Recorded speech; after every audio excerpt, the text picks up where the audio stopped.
Yo, you are listening to the Robbie Rowe Show. This segment is If It's Fair, It's Gone with my boy Jack Flaherty, episode 5. With Chapman back then, it's like, well, we might see 105 today for all we know. Like, you should come to the games wanting to see Jordan Hicks come in and pitch in the 8th inning. May I have your attention, please? You're my leader. Now listening to Clear the Mechanism. The Robbie Rowe Show. The Robbie Rowe Show.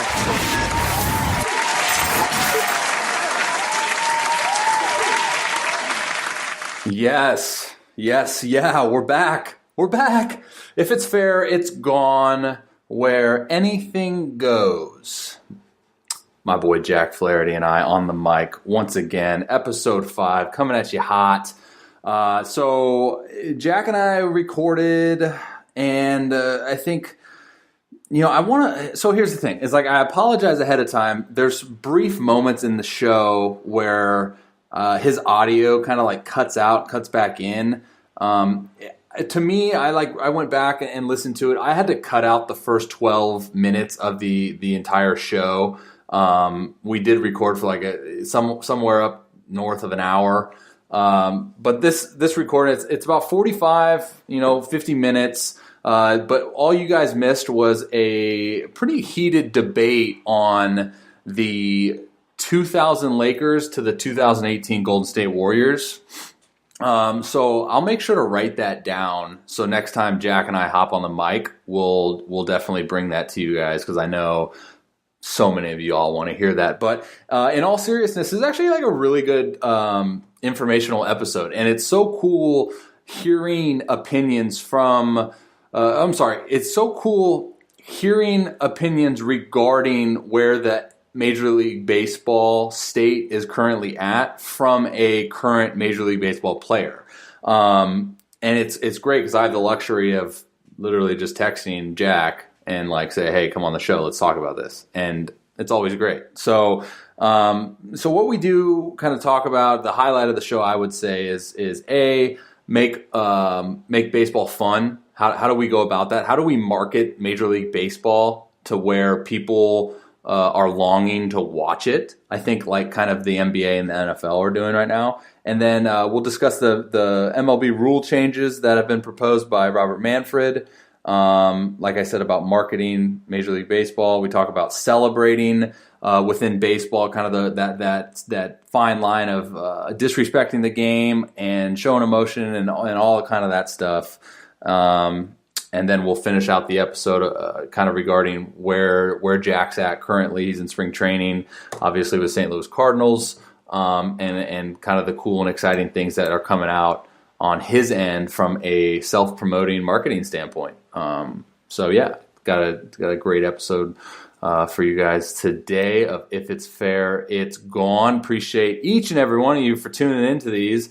If you're new to this and have never heard my voice before, my name's Robbie Rowland. I am the host of the Robbie Rowe Show. This is just a separate segment of the Robbie Rowe Show in which I bring Jack Flaherty on, and we just, like I said, anything goes. But my original show, the Robbie Rowe Show, I bring on guests, we talk, and it's just a great time. So if you haven't already, go ahead and hit that subscribe button, and hopefully along the lines or along that path of you listening to my show, you can gain some knowledge or information, something that you didn't know, and tell a friend. Go ahead. I don't know why I keep talking. Anyways, let's get to the show. All right, so without further ado, If It's Fair, It's Gone, episode 5 with Jay Flair. Hope you guys enjoy. So the baseball side of things, I know you're a passionate guy about the rule changes, man. I want to get your opinion on that. Which rule changes? Dude, like the ones that have just come out, to come out. Right. So they're so stupid. Right. So let me let me switch up the way that I'm going to ask this question. I want to find because I have a list. So I'm going to ask a question on the specific rule change, and then you can give me your 2 cents about it. And if there's anything that you don't want to say on the air, it's completely fine. Just bypass it. So Robert Manfred came out and said that he wants to do a 3-batter minimum for relief pitchers. Where do you stand on that? Stupid.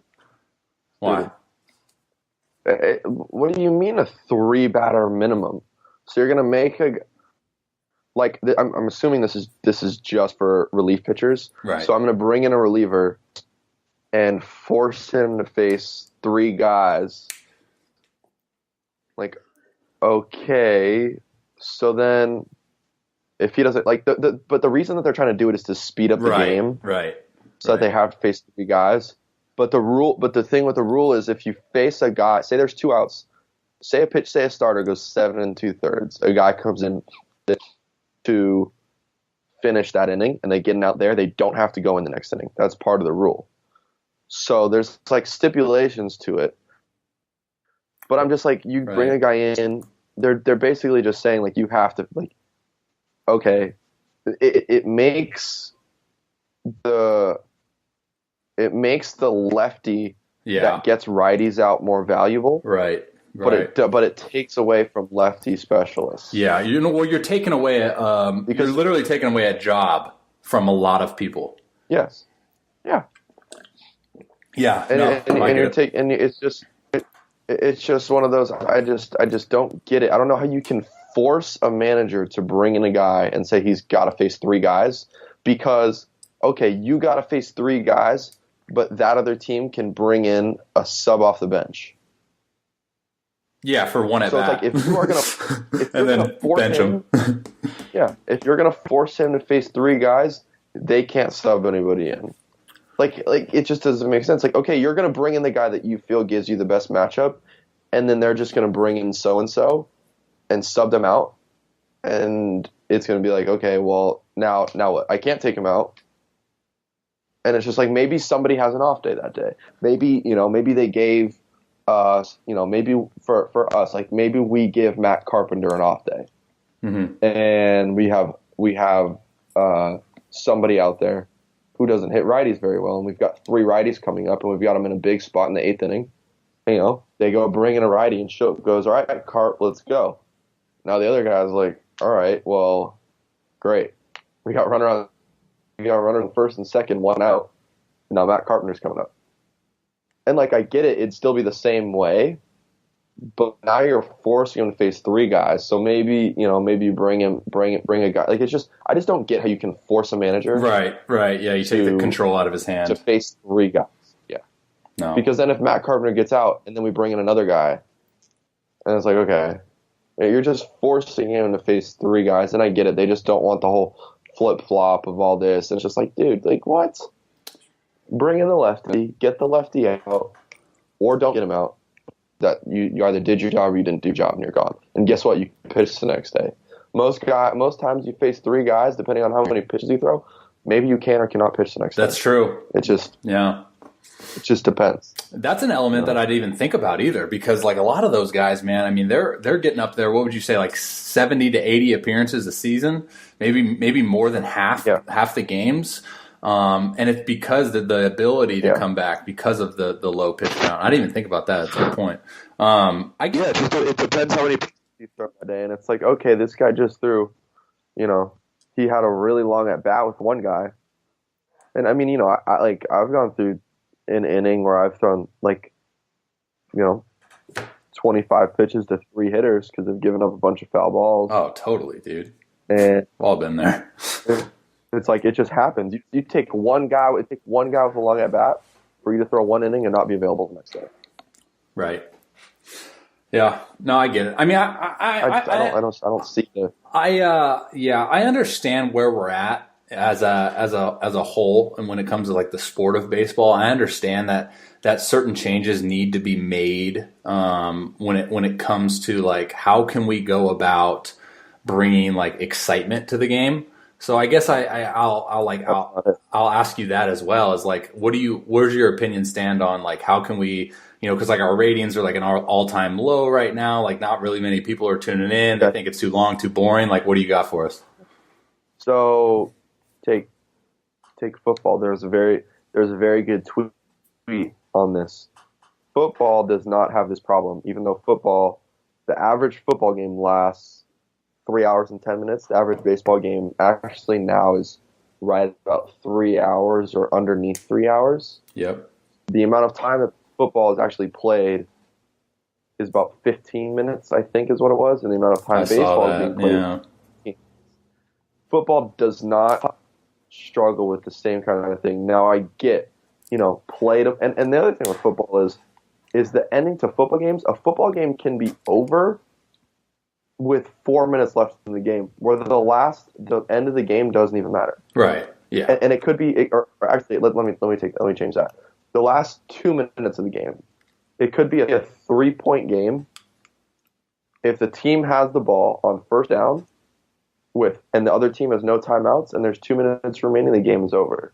Yeah. Baseball, you don't have that. It could be a 1-run game. It doesn't. That ninth inning matters. It could be a 2-run game. That ninth inning, that team is still going in with like, hey, we could win this game. Again, this closer might have a bad night, or it's just like we have this closer's number. There's excitement there, but the thing that football has going for him is football has stars. Right. Football has all these guys that people go to watch. They go to watch their teams, but they go to watch these stars. They go to watch Antonio Brown play. They go to watch Odell Beckham Jr. play. They go to watch Saquon Barkley. They go to watch Todd Gurley. They go to watch Jared Goff. They go to watch Aaron Rodgers. These are stars. These are studs, unbelievable football players. And baseball, you don't have guys going to watch. And I mean, I'm not going to use his name. You don't have people going to the games to watch Nolan Arenado play. Right. You don't have them being like, oh, I get to go see Nolan. I get to go watch Mookie Betts play. I get to go watch Mike Trout. I get to go watch Matt. But occasionally, you get the real fan. I get to watch Max Scherzer pitch today. Right. I get to watch Jacob deGrom pitch today. I get to watch so and so. But you don't get them going to wanting to watch that player every single time out. You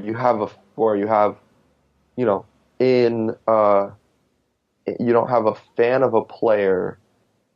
You could have a kid in Miami. Maybe he's not a Marlins fan, but maybe he's a Bryce Harper fan. And whenever Bryce comes to Miami, that kid those guys are going there to watch him.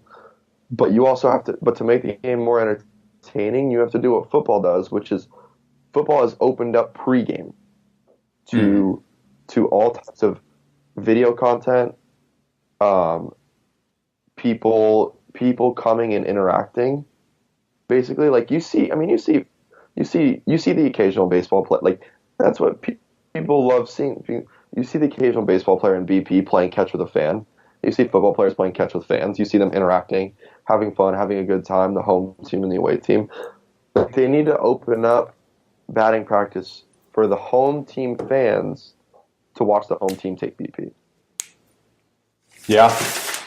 Yeah. Well, I think open it. I think going back to your whole thing about going to watch the stars is it's a totally different dynamic between the sports, right? Especially like basketball too, because the guy's going to dominate the ball, he's going to dominate the court time. Kind of pretty much the same thing in the NFL or college football as well. Whereas like if you're going to watch your Arenado dude play, you're going for a 3-hour, maybe a 5-hour trip altogether. And he's going to get a total of 3, 4, maybe 5 at bats, right? But a football player on an average day, a receiver is going to get 7 catches. Odell Beckham Jr. may catch the ball 5 times in the game. Of all the plays that they run, he may catch the ball 5 times. Yeah. Yeah. But you have this created thing that anytime he gets the ball, it's like, oh my God, what's he going to do? And anytime he gets to the plate, oh my God, what's he going to do? He might hit a home run right here. Oh, runner out, he might hit a double here and score this guy. Oh my God, Mookie. He might steal second. He might steal third. Did you hear the A-Rod Gary Vee thing? Yes. So I mean that's kind of where I stand to with open it. up the floodgate. I think that like when you talk about the players of each sport, I just think that like the MLB is very far behind in marketing like this specific player as a star. So like why do people go watch Odell Beckham? Yes. Because he's marketed with these one-handed catches on social media, like the crazy hair, like all of these antics. Yes. And then people are just obviously attracted to that uniqueness. so they go and watch him. It's kind of the same thing. Like I obviously grew up in Northern California with Brian Wilson, and like when he was going through his thing, big beard, like goofy dude. He was on Jim Rome is Burning that time, and like people wanted to go watch him because he was so unique. So I think just the MLB, like their marketing is good, but I think they just need to do a better job of drawing more like attention to the uniqueness of how baseball players are. Yes, players have personality. The problem is, and I had this discussion with somebody. The problem is that everybody has a personality. Most guys have a personality in pregame. That's in any sport. Yeah. Baseball, basketball, football. Basketball, there's more opportunity to celebrate. You can celebrate a dunk. You can celebrate a three. You can celebrate all these things. Football, you celebrate first down. You celebrate a big catch. You celebrate a touchdown. Baseball, you can celebrate a hit a little bit. You celebrate a big hit more so, but you're not going to be that guy to celebrate a hit and be like, you celebrate with your team in the dugout. You guys have your little thing that you do, whatever. It's cool. Fans can get on it. If it's a cool thing, fans get on that. Right. You guys do something cool, fans get on it. You celebrate a home run, you celebrate a big strikeout in an important spot, or if it's something really nasty, you're kind of feeling yourself a little bit. And you just are. That's just facts. Right. And you get back to the dugout, and guys are like, "Man, that was gross." Like, especially you throw 97 by a guy, and they're like, 97, right? And you just shrug your shoulder a little bit, like, But you have that. But when do guys show their most personality? When Steph does his 3-point shooting before the game, when he does his big layup before the game, when guys hitting half-court shots before the game, when Odell's making his one-hand catches before the game, when you see guys' shoes before the game. What do people love in baseball? They love guys throwing hard, and they love home runs. When are guys in baseball showing their personality? When are they making crazy? Guys are making really cool plays when they take ground balls in pregame in BP, and they're making really crazy throws, and you just look at it and you go, wow. And when guys take BP, they're hitting home runs back to back to back. As a little kid, my favorite thing to go was to go to BP. Yeah. It was like, oh my gosh, like I actually got to go early today. We made it early. We got to BP. I'm in the outfield. I have a chance to catch a home run ball. Totally. Boom. Like, open it up. Guys are themselves. The thing is, and I kind of remember how you were. You could play with more of a smile on your face when you played, when you pitched. Right. I can't do that. I can't pitch with a smile on my face. Right. Guys, not everybody in football can go play the game with a smile on their face. Not everybody in basketball plays the game with a smile and celebration on their face. Right. Not everybody in baseball can play the game like Yasiel Puig with a huge smile all over the place, doing his thing, doing his little antics. Not everybody can do that. Right. But everybody has a personality in pregame. Yeah.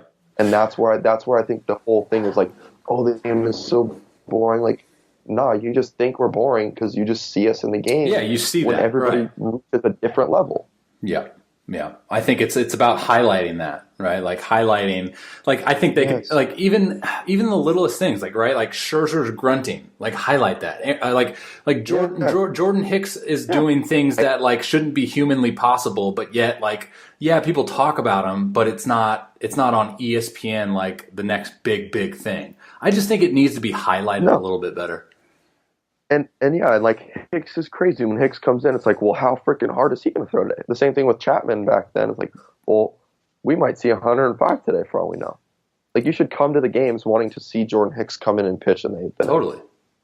Just like you come in and to him throw 12 pitches. Just like guys go to the game to watch Odell maybe catch 5 passes. Maybe he catches 12 that day. And they run 70 plays on offense, and he catches maybe 5, maybe 12. They're throwing 35 passes. He maybe catches 5 of them. It's just that excitement, that build-up. And they have such this build-up, like, oh my God, what's he going to do today? Oh my. Yeah. So that's where I stand on making the game more exciting. And when it comes to celebrating, you just celebrate the right things. There is less chances in baseball to celebrate. It is what it is. It's the game, It's not like other sports where you get a chance to celebrate every three, you get a chance to celebrate a dunk, and those happen very often.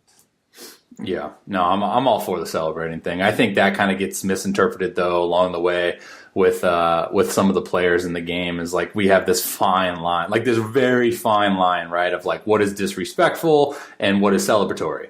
And it's like you don't want to be the guy that's known for that, because you know how it is in a clubhouse, dude. You never want to be quote unquote that guy. So then you change the style of play that better equips you to be, I guess, better respected. I don't know, maybe that's the wrong wordage, but kind of just in my opinion. Yeah, and because when you're that guy, you got to be really good, because the second it starts to its struggle becomes a distraction. Yep, and then you got to change your whole self. Yes. Yeah, same thing with like personality. And so that's what you don't want to be that guy. Yeah. The second Odell starts to struggle, it's like, well, and it became a whole deal with the Giants. Is Odell the problem? Is his personality too big? Of course. For the Giants? Should they get rid of him? And it causes all that. It's an easy target. It's something that goes on, and it becomes an easy target. And some guys don't want to be that guy, and you don't have to be. But you can have a personality in pregame. You can have your fun. You can dance to the music that's going on in the stands. You can interact with the fans. You can play catch with a fan. You can go sit and have a conversation with a fan pregame. Yeah. In batting practice. But when the game starts, guys have to hit their game mode of, all right, I'm locked in. I need to play. Some guys just roll out of bed and they're just like, all right, let's go. Totally. Let me go talk to this person. Oh, by the way, I'm hitting next. Or like game starts in 10 minutes. It's like, all right, well, hey guys, I gotta go. Yeah, but what do you think about like the dynamic between the people say that NFL gets such better like viewers and just more publicity and better attraction just because they play one day a week, compared to like baseball? The fans get this kind of idea that, oh dang, I missed the game, like I have tomorrow, the next day, the next day, the next day, and it kind of just brings about this this very lack of urgency when it comes to like going to the games. Do you think that can be changed? I think it's hard to change that because we play a lot of games, but it's hard to cut down the season time. It's hard to shorten it. Like that's a whole deal that takes a lot of work, but it does add into the NBA and the NFL, because the NBA, they only have 3, maybe 4 games a week in the NBA. Yeah.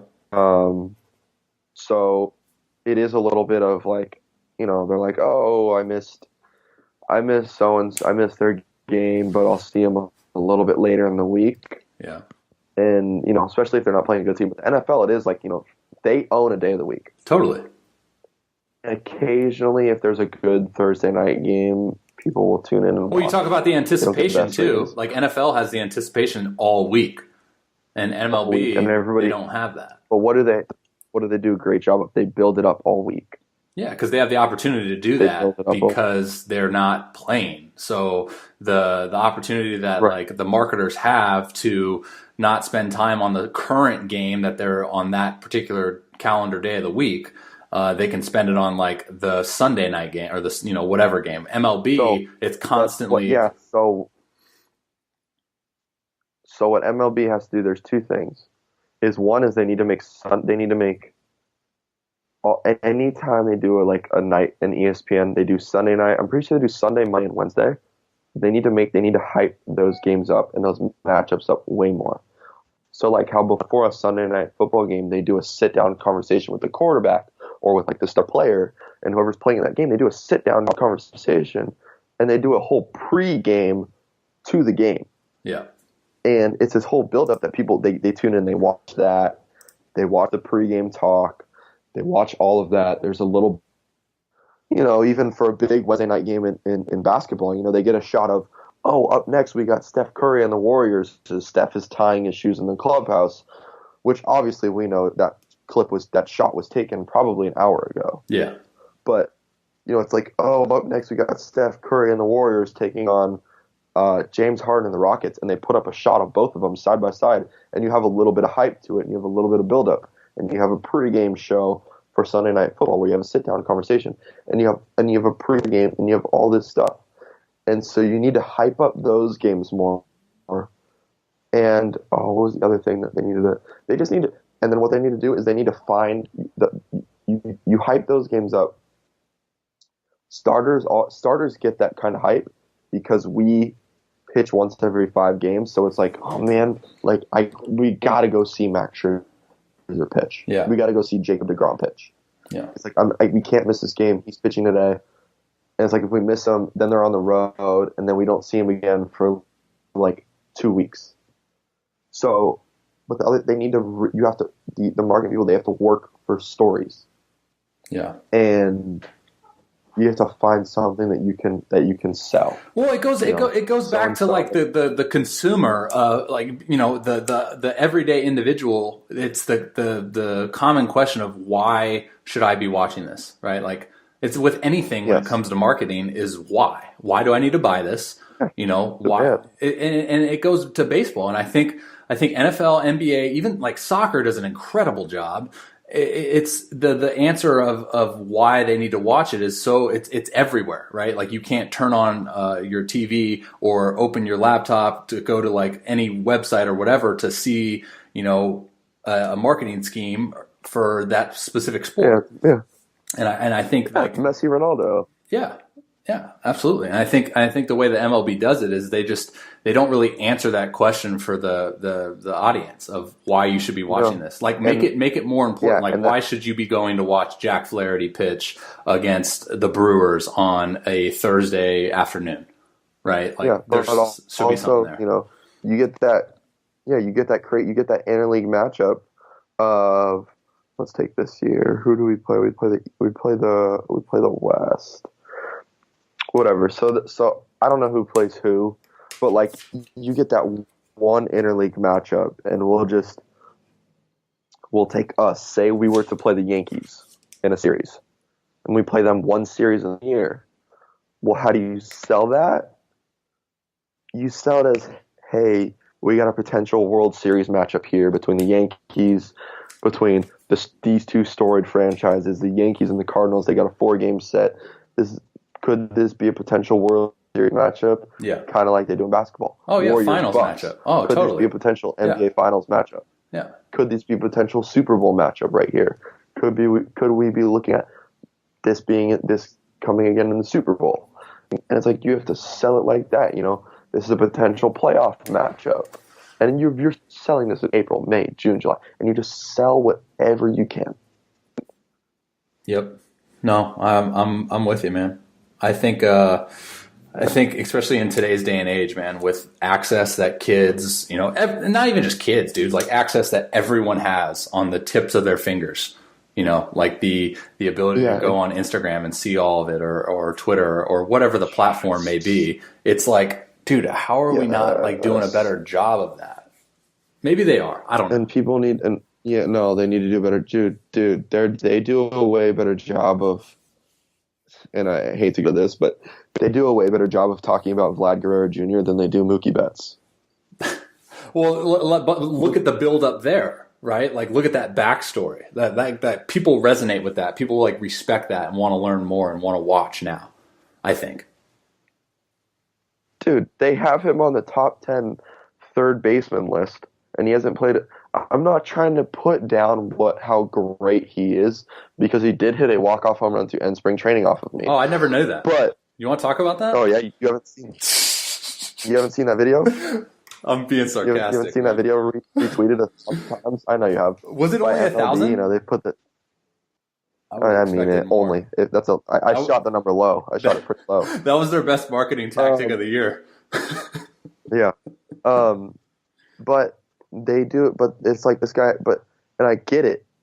He's going to be the next great thing, but they do a better job talking about a guy who's up and coming instead of a guy who just won MVP. And then you have a legend in the making in Mike Trout, where you talk about him. You have Jacob deGrom just had a 1.7, by the way. Dude. And won the Cy Young. Dude. Blake Snell's 25, 26 years old, just won a Cy Young. Nothing gets talked. They just talk about this guy who hasn't even. I mean, you got Juan Soto every time Juan Soto and Ronald Acuna match up should be talked about for years and years to come. Yeah. But MLB needs to adjust their Instagram. They need to adjust their Twitter.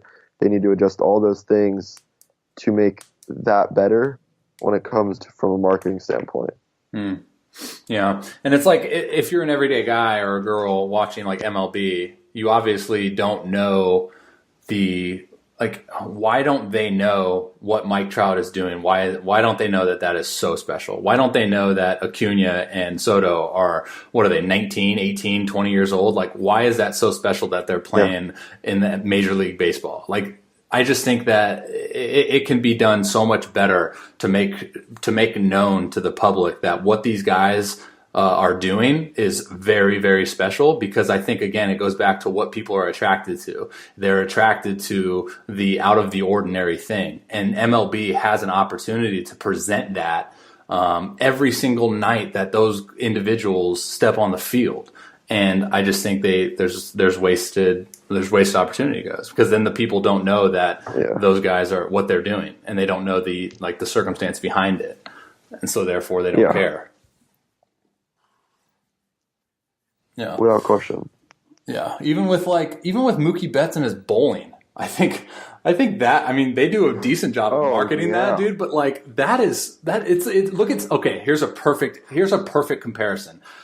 I think almost 95% of NBA fans, and I'm not even going to go Golden State Warrior fans, but fans of the NBA know that Steph Curry is a decent golfer, or they know that he's passionate about golfing. Now, what a percent of MLB fans, not Red Sox fans, but fans, know that Mookie Betts is like he could bowl professionally? I think he is, actually. I think I just saw that he won a tournament or something. I think that's just another scheme, to put on display of how athletic the dude is and how special he is and why you should go watch him. Oh, absolutely. Oh man, that actually is a good segue into kind of what you're doing, and I don't even know what the heck you're doing, but I've seen obviously the videos. You're kind of bringing more awareness to your fan base as far as your off-season stuff goes. Dude, I know we're gonna end the show here in a little bit, but we'll close on this. Talk to the audience a little bit about what you're doing with the videography and all that kind of stuff. I mean, I'm just taking advantage of what I have and the people I have in my corner. I mean, I've had people want to come out and take some video and put some stuff together, put a little highlight mixtape together. You see NBA guys and NFL guys document their workouts in off season. You see people put together highlight tapes for them during the year. You see Cam Newton every week. He has his own hype video for the team, just to basically have that for them. Right. And so it's just something cool that kids love. Yeah, and it's more when kids think about should I play basketball, football, or baseball? Well, who gets the most love right now? Right now, it's basketball, and the first thing they do is they go to the internet, but before even the internet, it's Instagram and Twitter. And they see these high school kids with hoop mixtapes, Ball is Life mixtape. They have all these mixtapes of that 60 seconds. And some of them, they have a link to YouTube that are longer. And for a kid, it's oh my God, that's freaking cool. I could be in high school dunking on kids and having somebody put a sick video like this together. And it's that's cool. I want that. And then you take it up to higher levels. The higher you go, you're wow, that's cool. I want a video like this. And it's funny because you get guys he's got another camera, or somebody's putting another video together for him. And then you take the video and you put it out. And you get guys to ask you. And then it's dope. Hey, who put this edit together for you? How'd you get this edit? That's people. And it's it is what it is. And I know that's going to be the reaction. Right. And it's I just had my buddy. I had a buddy come with me, or I had a few different guys come and be shoot this thing. And I'm just holding on to him, and using them for the right time to be like, like, okay, this is what goes in the off season. I'm like, I'm in there like 6 days a week in the off season working my butt off. Why not see if we can't make a couple cool videos out of it? And it was like, just see what people think of it. If people think it's too much, it's too much. It doesn't affect my workout in any way. No, and people love the behind the scenes thing, and that's one thing I've learned, like doing my whole social media thing, dude. Is like even an athlete, like how it is, dude. You have to have thick skin with everything, and just the ability, like, not to care, because they love, literally, like, the audience just loves to see the person behind the athlete. And I think for you to, like, give them that, especially, again, going back to the day and age that we live in with, the access we have, it just gives, it goes back to the self-marketing, or just marketing in general. Like, you're providing that. So therefore, you're doing the St. Louis Cardinals a favor, like, you're doing Major League Baseball a favor by bringing up because every athlete has a self-brand. Right. And it's just about, like, how much do you want to build your brand? Because do you want to be the guy? Right. It goes back to that quote unquote, that guy. No one wants to be that guy. But do you want to have a brand that's well respected? Look at what Bader's doing. Right. Like, Bader's kind of doing the same thing. Right. Like, I just saw a video on him that probably he's going to get a lot of crap for in spring training or whatever. But at the same time, like, everyone goes crazy. Everyone goes crazy about Bader right now. Like, his brand is freaking dope. And it was, I don't know. And it was sick. And it's one of those things, like, I talk about kids wanting those videos. I look at, I follow these guys on Instagram, these NBA guys. I follow Odell, and I see Odell, like, his off season. I see a video of him, like, just, you put some sick editing behind it, put some music behind it, and, it's just him and a couple guys working out, and their camera's not in their way and nothing, and he's just working out, and they put it together, chop it up, throw it on, and I'm like, that's freaking cool. Like, it just looks sick. Yeah, dude, and like, you're doing the sport. You're doing the sport a favor, because, like you said about the kids too. Like, we're entertainers. At the end of the day, like, we're entertainers, dude. Like, whatever. But how can we entertain more? Like, each and every day. Like, we can provide content every day, because, like you said, we do put in a ton of work, or you put in a ton of work. Like, bring a camera, document that crap, dude. Like, even if it's the littlest thing. I've been bringing a camera to the gym for like a year and a half now, and I get crazy looks, and it's probably not just because I'm barefoot, but I get crazy looks in general because I got a camera around. But at the same time, like, I'm allowed to put those workout videos on Instagram, get a ton of views, and get a lot of people being inspired by what I'm doing just because I brought a camera into the gym, right? Like, showing the behind the scenes of, hey, this is what it takes, dude. Like, if you guys want to play this game at a professional level, and I know I'm not like a Major League Baseball player, but it's still, like, at the professional level or even the collegiate level, there's the behind the scenes that people don't get access to. And then you provide that to them, and they go, okay, like, this is, now I'm better equipped because I saw Jack Flaherty's YouTube video, or I saw Robbie Rowe's Instagram post, right? So it's like, we're doing it. I'm passionate about that. I think that there's a lot of good and not a lot of bad that comes from self-promoting or self-marketing, whatever you want to call it. Yes, and that's how I see it. Pretty simply put, and just really putting yourself out there, for almost making yourself a little bit vulnerable. Totally. Yeah, because no one wants to be that guy. Because no one wants to be the guy in spring training that gets made fun of, or, throughout the course of the season does something and gets made fun of all year. Like, no one wants to be that guy, right? I mean, but at the same time, I do think that I think almost, and obviously people are going to kind of, say otherwise, but a lot of people, probably the same people that are going to make fun of them are probably the people that are making fun of them because they want to do that. They want to, like, self-market themselves, but they just won't. Yeah, and then at some point it's like, hey, dude, how'd you do that? Or, hey, who shot this for you? Or, hey, like, how did you get this edit? And I'm like, yeah, this person did that for me. Yeah. And they're just like, oh, okay. Yeah, that's sick, dude. And then next thing you know, they have one, and it's like, oh, sick. And it's like, it's pretty simple. You saw what Bauer's doing? Bauer's doing something similar to that, and I think it's so cool. With that watch momentum. Yeah, I mean, you see, and Bregman. Yeah, Bregman with his YouTube. Bregman's really into it. He's all over that. He does a good job. Yeah, no, I agree, man. Well, I'm that was good that was good to close on. So, you got any parting words for the listeners?